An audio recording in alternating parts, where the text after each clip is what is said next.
There are three main reasons why we love to come down to the Windsor, Ontario area and to fish the Detroit River, both on the Michigan and Ontario side. One is the fishing. The second is the friends that we have down here, like Papagano, Mike Atkins and their family. And the third is covering the ICHA Handi-Capable Fishing Derby.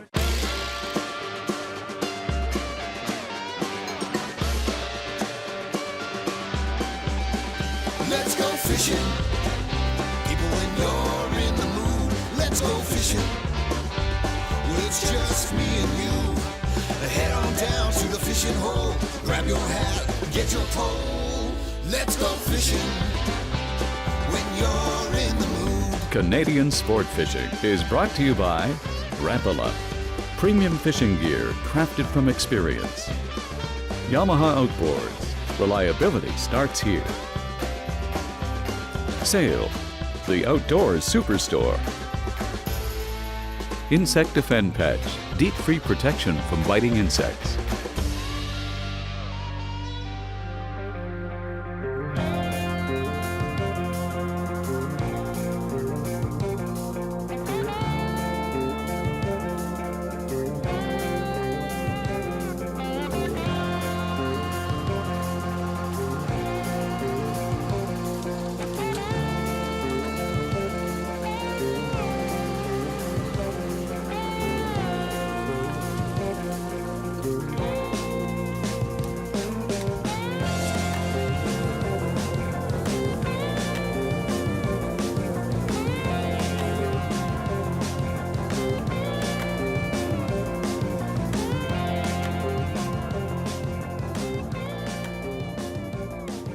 What a nice walleye, Barb. Yeah. All right, we're on a walleye pattern. Big fish. If you can go around the back of the boat, Barb, with the motor. Okay. Good girl. Yeah. What a nice surprise. You know, we're here on the Detroit River. This is awesome. Oh. Nice walleye. Barb. So this is interesting. This is our first fish of the day. We're cranking for smallmouth bass on the rocks in shallow water. We're using crayfish crankbait. So I want you to see how this walleye nailed this crankbait. It ate at both hooks. And this fish was only caught in about 3 to 4 feet of water because we're fishing big boulders. So you got one hook in there and the other one. And he's lucky because this is the first walleye, we're going to be releasing it. There's that crayfish from Storm. Now, you know, there's a lot of baits on the market that claim to be really natural, lifelike. That body is almost clear, and you can see the way they've colored that. It is so natural. So when it's bumping those rocks, the way it's got that lip going down, it looks like a crayfish going from side to side, swimming away. So that walleye just nailed it. Barb, if you can hold that, just so we don't get the hooks into anything, be very careful. Mike, you did great. We're going to put the walleye back in the net, in the Lucky Strike live release basket net. Okay, we're going to get it back in the water because it's nice and cold. Look at, he's got tons of energy. Come on. Bye-bye. Nice release. Well done. Barb. Good job, Barb. Good fish. Yay.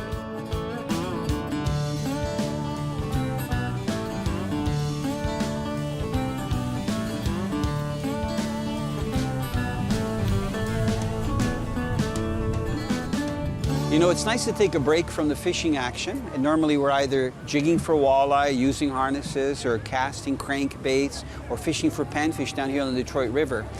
This afternoon, we've actually taken the time to cover the ICHA Handi-Capable Fishing Derby that takes place right on the Windsor waterfront. You can see the Ambassador Bridge behind me, the state of Michigan on the other side of the river. This is a yearly event where hundreds of people come out, and there's so much activity. The focus is to get the families out and to have family time outdoors catching fish. There's a lot of handi-capable kids and even adults here. And to see their faces when they're bringing in small gobies and white perch and some of the larger game fish and panfish is wonderful. So you can hear the activity in the background. There's fish constantly being weighed in. We did a seminar earlier and gave tips with Clay Dyer. He came all the way up from Hamilton, Alabama. So it's just a great opportunity to come down. So I hope that if you're in Windsor next year, when this event is going on, it's called the ICHA Handi-Capable Fishing Derby. It usually takes place the first week in June, and it's just a wonderful time.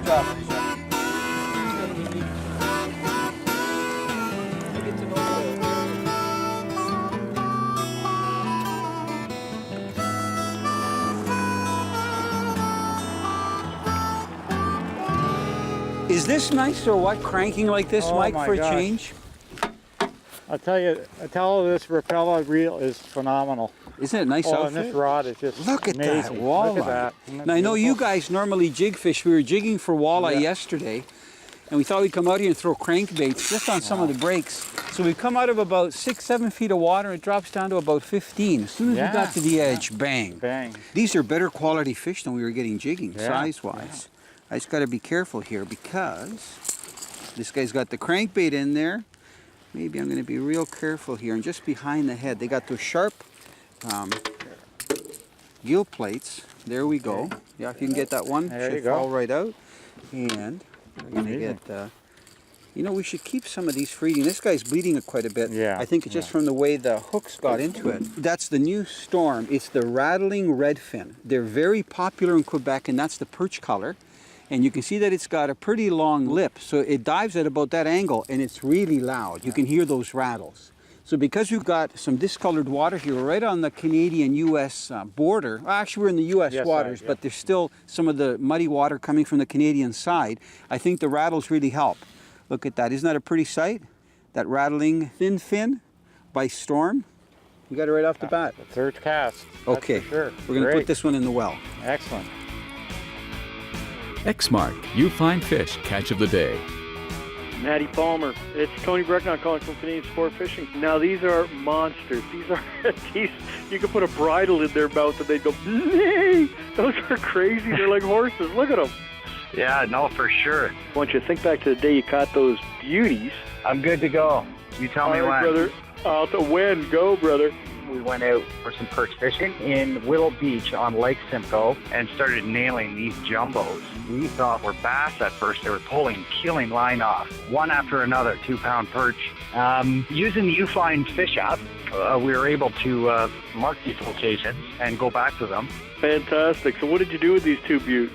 I love my fish fries, but big giants like that, I figured deserve to go back in. Nice. You put them back. Nice.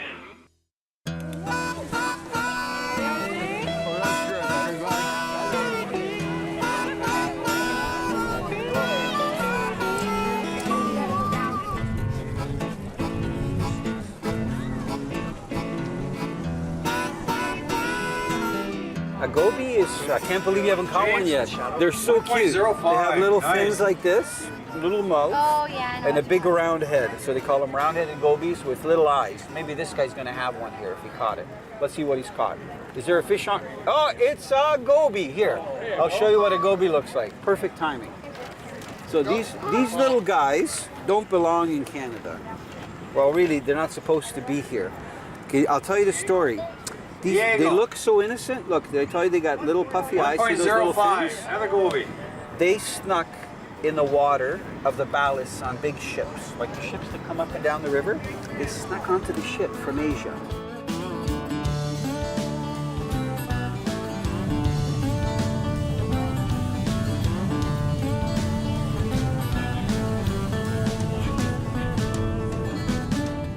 Oh, Nice. It's a big Nice. largemouth, I think, Barb. Wow. That's amazing. Okay. Oh boy, it's got lots of power. Yeah, yeah, just yeah. take your time, Oh, hold yeah, that yeah. rod up, you know, all that coaching and everything. Yeah. This is amazing. Look at You this. know, a little while ago we were catching big walleyes. We're just fishing at the this shoreline. Look at the size of that fish. That's a nice fish. I got to show you this bass. You know, it's a funny thing because this looks almost like a walleye shoreline with big rocks. And we get a bass. I just had a big smallmouth on about 5 pounds. And Barb hooked this beautiful bass. That's got to be a solid 4. Oh, yeah. Beauty, Barbara, eh? what a go. Nice. Yeah, and it nailed that thin fin, the rattling one. Okay, Barb? Yes. We're gonna get it back in the water. Beautiful. It's got those nice spots on the side. Yes. And I'm gonna extend it out. And there he goes. Beautiful job. largemouth. Barb, well done. I'm gonna get back on the electric fast so we can keep casting to that shoreline. Okay. It's amazing, you know, to me, crankbait fishing is one of the easiest way to fish because all you do is cast and then start cranking. And it's a really good way to cover a lot of water. You know, we're fishing this shoreline that's dropping from about 1 or 2 feet at the rocks down to about 8, 10. And you can see we got tons of shoreline to fish here. So it's just a matter, there's 3 of us, so it's kind of nice because we can cast about 5 to 10 feet apart to cover a lot of water.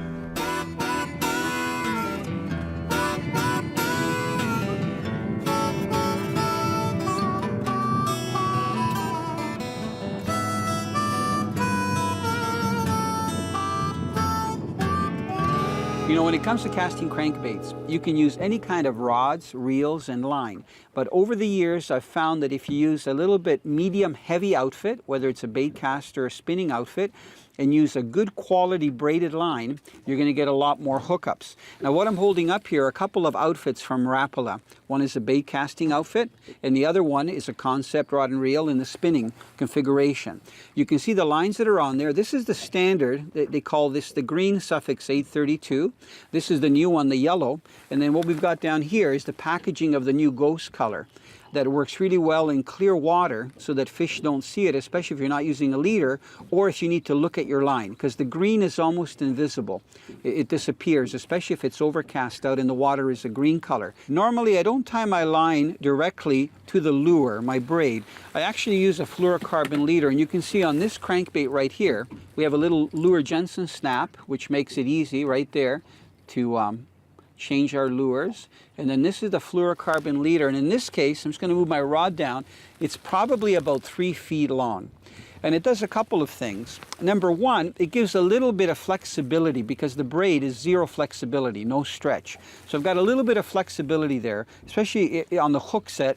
If I have my drag tight and I set the hook hard, my hooks aren't going to pull out and my connections aren't going to break. Secondly, if you're fishing in clear water, the fluorocarbon really helps so that the fish don't see the line connected straight to the lure, especially if it's a colored line. So this is a fluorocarbon that we were using. Now you have to be careful when you're buying fluorocarbon, and I get this question asked, especially on Ask Italo on our website. Can I use any kind of fluorocarbon for leader material? And I tell people, not really. There is castable fluorocarbon. For example, Suffix makes 100% castable fluorocarbon. It's softer. It doesn't have as hard of a skin. And it's really designed to be a main line. Just because it says fluorocarbon, it's not leader material. This fluorocarbon that I'm holding up is actually designed to be leader material. So if you had 150 yards of this and you put it on your spool, it wouldn't work very well because it would come off, literally in coils, because it's so stiff. So if you are going to be throwing crankbaits, I would really encourage you to use a good braided line, like the Suffix 832, and then put about a 2 or 3 foot long piece of the fluorocarbon leader, and you should catch fish. Closed captioning is brought to you by Naden Boats, Canada's finest aluminum boats. I think that rattle to a fish sounds like a dinner bell. What I'm holding up are 2 of the Wiggle Warts flat series, and they're actually the deep diving series from Storm. And you can see that I've got 2 of the most popular sizes in my hand. The nice thing about these baits are that they're suspending or neutral buoyancy, and they do have pretty loud rattles inside. And what I like about these lures is that they have the long bills, so you can fish them in shallow water as shallow as 4 feet by making short casts and keeping your rod tip up. Or if you make longer casts and put your rod tip closer to the water, you can get them to dive down to about 10 or 12 feet.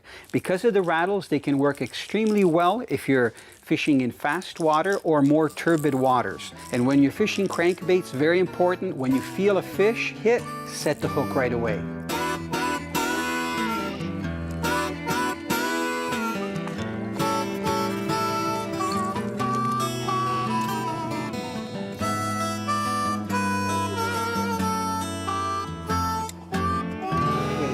A good hit. Don't know what it is.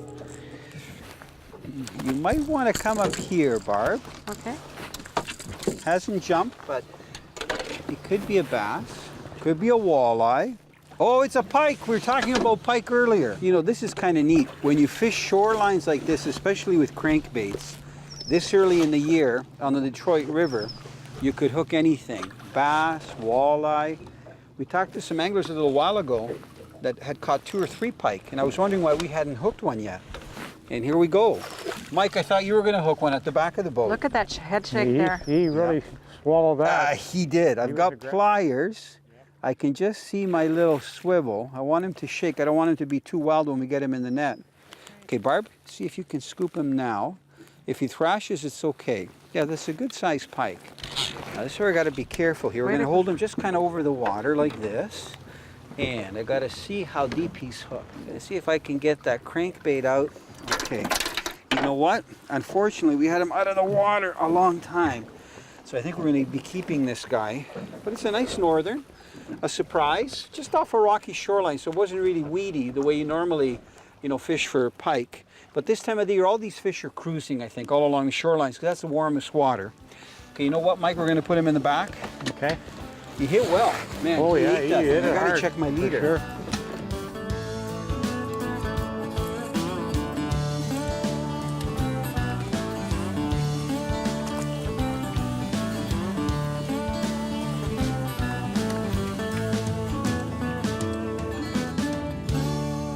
Most of you have probably heard about the Asian carp that's invaded North America.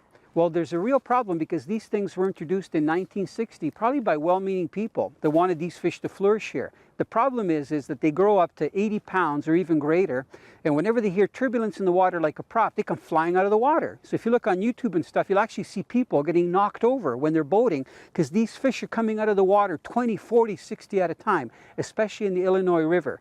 The other problem is that they consume 20% of their body weight in phytoplankton every day. So they're eating a lot and they reproduce like crazy.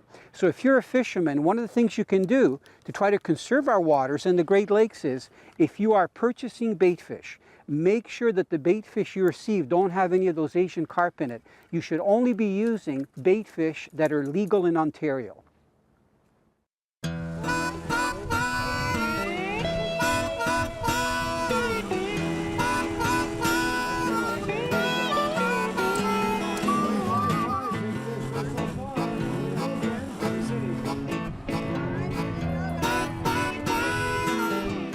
So if you're fishing from shore, there's a couple ways you can hook them. I'm going to show you the one.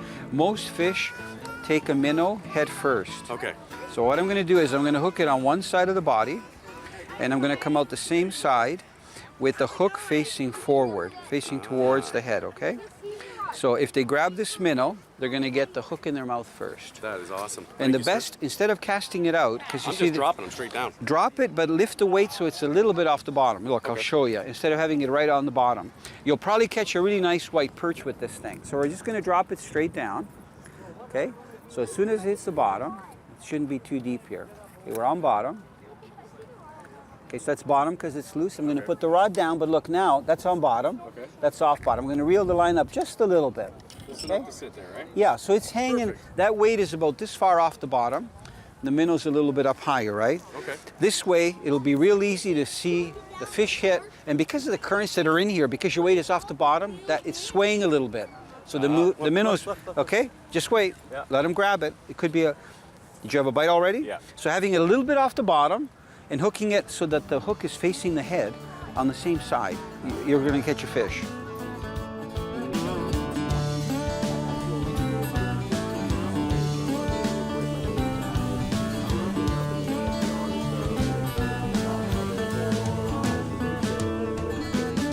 Good bass.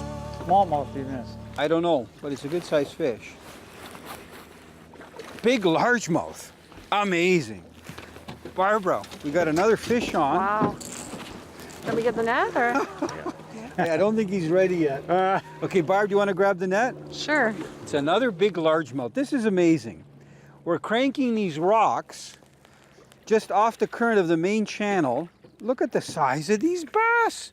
Mike, you got to fish here when you fish in your tournaments. Yeah. Oh, that's a nice Isn't that a bass. nice fish? That's beautiful. He's trying to jump, but it's so heavy. Okay, Barb, see if you can get him in the net. Oh, he's beautiful fish. He's got just a back hook in his mouth. You know, when he hit, because I'm using the softer action rod, I actually set the hook 2 or 3 times just to make sure that I had the hook set into the fish. Nice fish, Italo. Not a beautiful largemouth? And caught one of my favorite ways. There's that thug from Rapala. It's part of the Dives 2 series. And you can see that's got a nice, like a purpley back with the chartreuse side. And this fish isn't hooked really hard. He's just hooked on the inside of the jaw. Barb, would you mind handing me just the pliers that are right there? Sure. Beautiful fish, prime specimen. Thanks, Barb. Good, there. Yeah, we've got like 3 pliers in the boat, front and back, just to make sure that we can get at the fish no matter where they are. You know what, he's heavy. He's got to be about 4.5.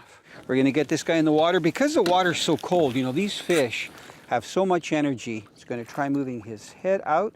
Look at that. What a nice largemouth. Okay, there he goes. You know, I'm still amazed. When you look at this shoreline, it's just straight rocks. to get 2 nice largemouth like that. But then in a way I'm not, because this part of the river, because we're on the Michigan side, has a lot of 4, 3, 5, 6 foot depths. It's just all up and down. So that's why we got the walleyes earlier, and I wouldn't be surprised if we got another walleye. There's a boat working the same shoreline down a bit further. So it's probably a very popular spot because it's just a little bit off the main current. So if you look at this point here, the current is ripping through probably at 4 to 5 miles an hour, and we're kind of like in a back eddy here. So it's probably a magnet for a lot of fish to come in here and feed all along the shoreline.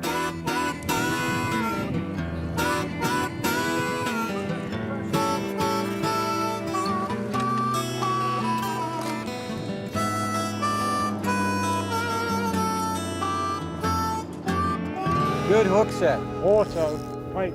Good pike. Barbara. Get the pike. See if you can get it to the right side of the motor. Yeah. You know what? Nice size again, Barb. Are you okay netting it for Mike? Yep. Nice colors. Look at Beautiful. that. I love the head shake. Beauty. You know what? I'm going to get the pliers because I got a feeling I'm going to need them.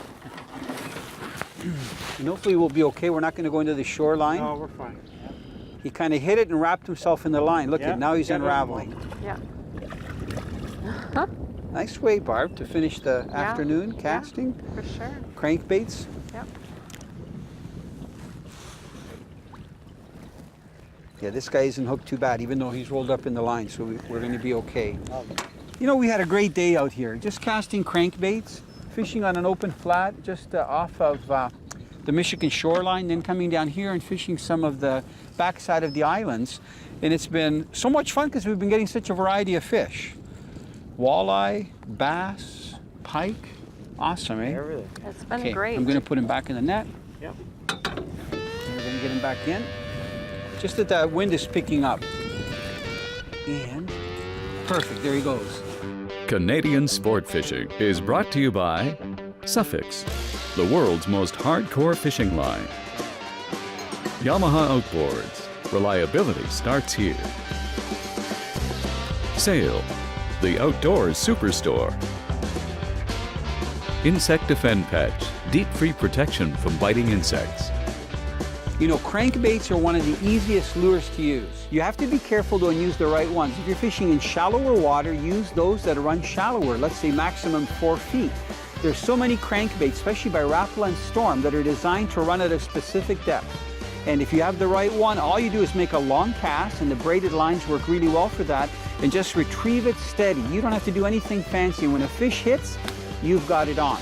The nice thing about crankbaits is that they're a lure that gets fish to hit when they're feeding, because it looks like the food they're going after, just like the shad patterns we're using or the crayfish. Try them, you're going to catch some fish.